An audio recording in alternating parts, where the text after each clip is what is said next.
Os metais são um dos materiais mais sensacionais que existem. Vocês já repararam que a gente usa os metais para tanta coisa que não dá nem para pensar uma vida sem eles?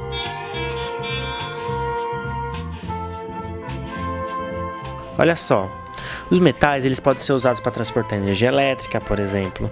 Podem ser moldados para virar uma enorme quantidade de coisas, como parafusos, torneiras, esquadros de bicicletas ou até ferramentas. Também conduzem bem o calor, por isso usamos como panelas. Até o brilho característico deles leva eles a serem usados como ornamentos e até objetos de decoração.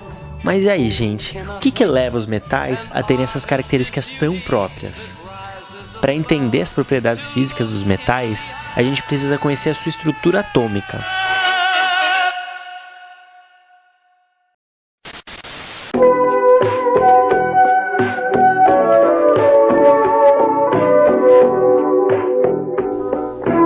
Nos metais, os átomos são unidos pela força de atração mútua entre um grande número de núcleos e um grande número de elétrons. Essa atração, ela não tem uma direção específica, mas sim se estende por toda a região do material. Então, os átomos do metal formam uma estrutura tridimensional bem definida, que chamamos de rede cristalina.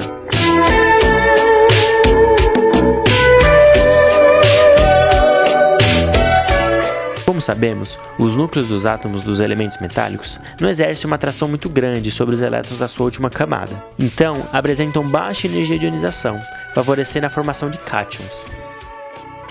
Sendo assim, os átomos de um metal têm seus elétrons da última camada livres para se movimentarem por toda a rede cristalina. Esse fenômeno é conhecido como mar de elétrons, que consiste na movimentação de toda a rede cristalina metálica, ou seja, os cátions metálicos estão mergulhados em um mar de elétrons livres.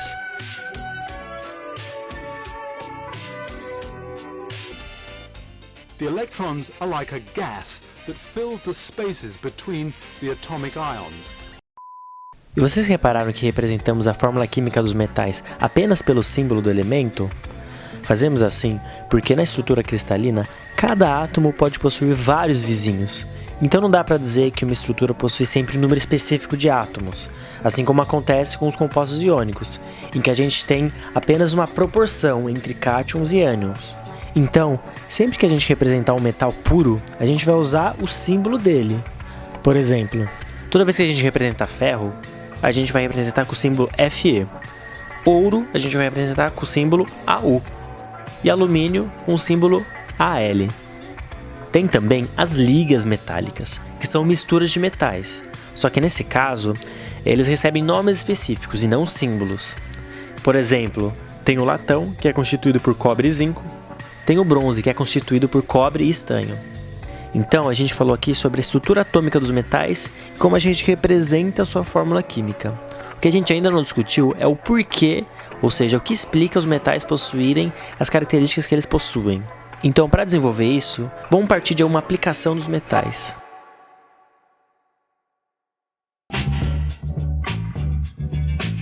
Quase tudo na nossa casa funciona com energia elétrica. A geladeira, a TV, o chuveiro.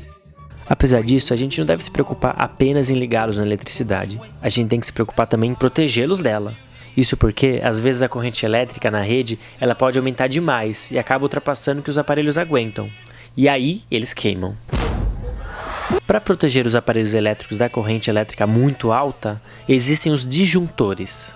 Os disjuntores são aparelhos que desligam a eletricidade quando a corrente elétrica que passa é maior do que o adequado e acaba impedindo que algum dano seja causado. Mas como é que esse aparelho ele sabe a hora de desligar a eletricidade? Funciona assim. No interior do disjuntor, ele possui uma pequena placa metálica, pela qual a eletricidade atravessa. Quando a corrente está dentro do permitido, nada acontece, a corrente passa por essa placa normalmente. Agora, quando a corrente elétrica é muito maior do que o aceitável, essa lâmina, essa placa metálica, ela começa a aquecer. Esse calor é transmitido por toda a placa e faz ela se entortar. E quando ela entorta, acaba ativando um mecanismo que desliga o disjuntor.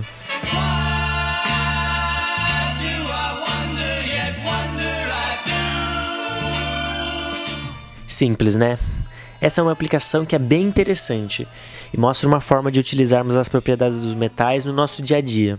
Então, aproveitando essa aplicação, eu vou pedir para vocês me responderem uma coisa. Quais as propriedades dos metais são utilizadas nessa aplicação? E mais, por que os metais possuem essas propriedades? Explique isso usando os conceitos que a gente discutiu nesse vídeo. Bom, é isso. Eu vou deixar essas perguntas aí para vocês fazerem uma pesquisa e aprenderem um pouco mais sobre a ligação metálica. Valeu, falou! Falou!